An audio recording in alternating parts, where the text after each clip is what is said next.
right here, director of Instant Family. I am so excited for this. We talked to one of your first films, just Out of Your League. I got a chance to talk to you on a carpet back then too. Yeah. So how far we've come, Yeah. When you first got that first start, where you're like, I hope there's more movies. I mean, you had a couple already, but I think that was one of the ones that kind of started leading you forward. Well, right? She's Out of My League was the Yeah. first script that I have a writing partner named John Morris. He and I, that was our first script that we ever sold.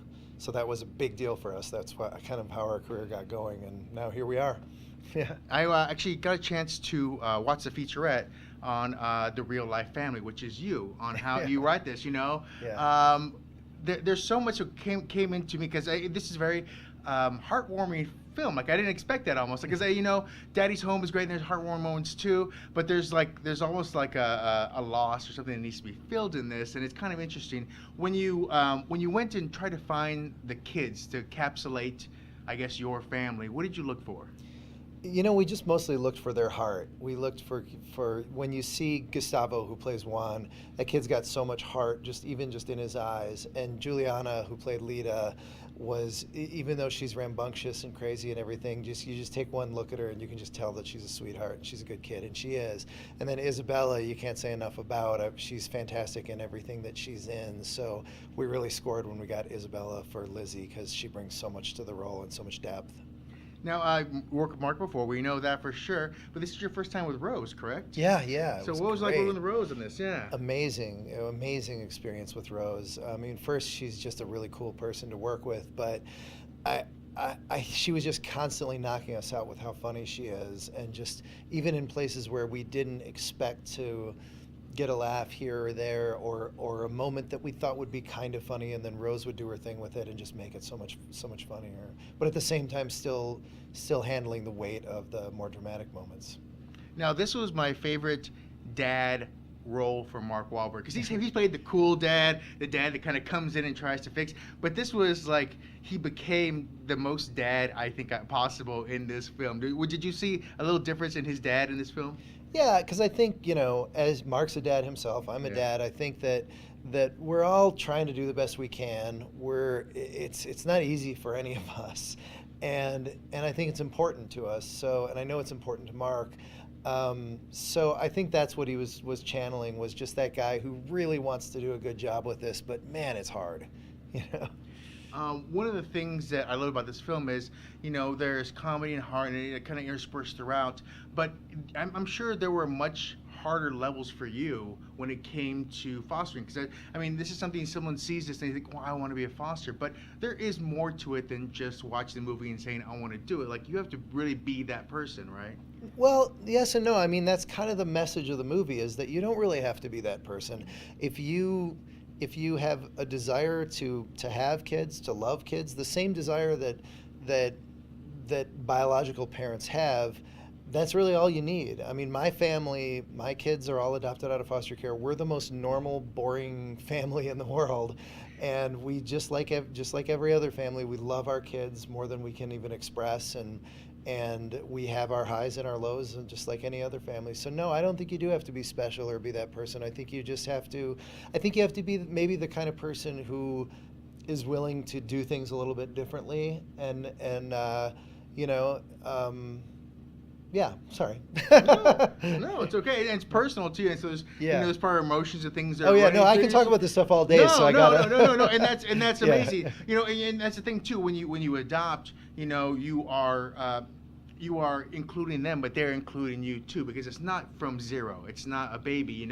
Right. There is things. Everyone, whether you got to this point in your life, all those things that happened before you made you. So it's almost like you get a chance to make them part of your family from day one when you actually have them. When you Right. get them, yeah. Yeah, and like you said, they depending on what their ages are, and they're also coming in with whatever experiences they've already had prior to you, and you can never really know what those are. But I think, again, if biological parents will have certain expectations for their children, and it's usually they're wrong about it as well. You never know what your kids are going to bring you, even if they came from your own, from your own DNA. Now you went to 3 kids automatically. So what was the thought process? I guess just personally for you, thought process. It was just that you met, and that was the connection. There was that kind of thing. We even talk about in the film a little bit about a kind of a kismet, that moment where you kind of feel it. Yeah. I mean, do you think you felt that, or do you felt like it's something that grew to you, like No, in the film? no, it definitely grew. We went into it with the intention of maybe adopting 1 kid, and then we learned through the process that, first of all, there are mostly siblings in the system, and the siblings tend to adjust better because they're not going through the trauma of what they've gone through by themselves. And then so we became more open to it, and then it suddenly became 3 kids, and we had a similar reaction to the characters in the movie of, okay, that's too much, and then we met them and we thought, okay, all right, well, we can do this. And no, when we met him for the first time, there wasn't a cosmic connection. I was hoping that there was going to be. I was hoping it was going to be kind of love at first sight. Just take one look at him and say, "Oh, these are our kids," and it wasn't that. It was honestly, it was sort of terrifying, and it felt like we were sort of just babysitting some stranger's kids. But as we all came together as a family, it took a little time for us to get to know one another and to. But for me, I can tell you this: there was a moment for me after all of this kind of struggle and frustration and fear and worry. The kids would always wake us up really early. They'd come into our room screaming, yelling, and we weren't getting any sleep, and we were really kind of not in a good place. And one morning I woke up and it was quiet in the house, and my wife was still asleep, and I had just had this weird feeling that I couldn't quite identify, and all of a sudden I realized, oh my God, I miss them right now. I'm actually excited for them to run into our room, and I knew at that point something had really clicked over, and we just love our kids like crazy. Now, one of the founding things about this film, which was great, is the support group and the support people around you. I'm a fan of Tom Segura, fan of Octavia. I'm glad they got in the film. But can you tell me about the support group and how they helped you see the humor and maybe even the heart about being a first-time instant family? Well, that's a very real thing that most people who adopt from foster care will get into a support group that's set up through the agency or through the social workers, and it's really helpful because you can vent about the problems that you're having. You can hear other people's problems. You can hear other people's solutions. But more than anything, those meetings, or at least the ones that I've attended, there's so much laughter in those meetings. Even sometimes about really delicate or difficult things, everybody just finds a way to kind of laugh their way through it, and it's so helpful. And that was part of what we wanted to capture with the movie, doing the movie as a comedy, to kind of capture that tone of, yes, we're laughing, and yes, something serious is going on, but everybody's heart is very much in the right place. Now, did you take any of their lessons into the film in a way of saying, maybe getting Mark and Rose and the kids together to kind of get them acquainted, or how did you do anything to have them kind of get close to each other? Well, everything that happens in the movie was inspired by, again, either my story or other stories that I heard either along the way, through my own journey, or during our research process where we sat with a lot of families and a lot of social workers.